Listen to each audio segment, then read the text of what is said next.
First of all, I would like to thank all of you for inviting me to your 74th National Convention under the captivating theme, Ultimately Defying Gravity.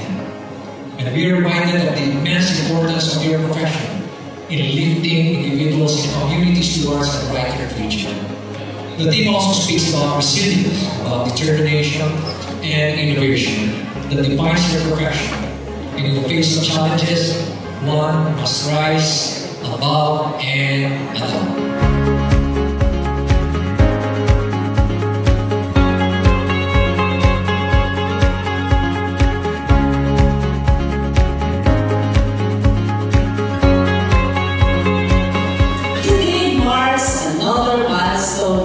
History of the Optometric Association of the Philippines, our OAP. Yes, we make it to the top in Highlands, Baguio.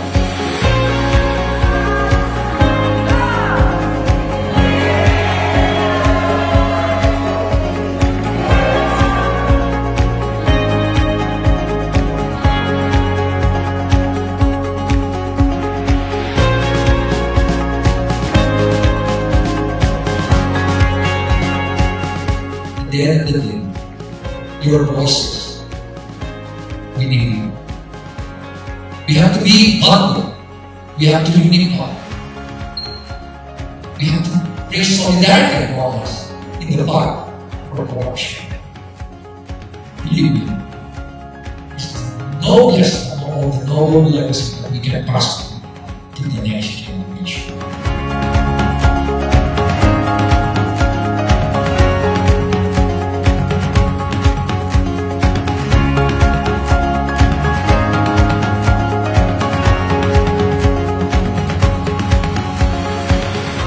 One of the elected officials of one of the provinces that comprise the Cordillera Administrative Region. By the way, I'm from the province of Ifugao, from Cordillera.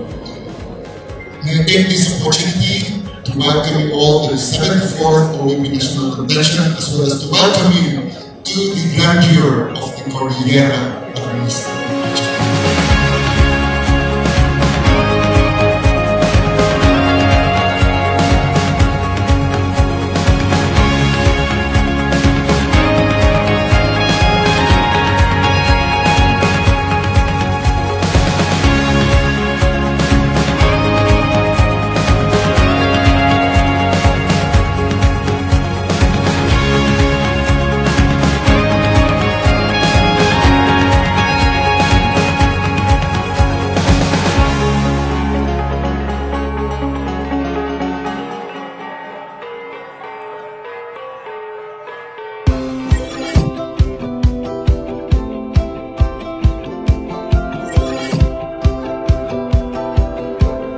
Good morning, everyone.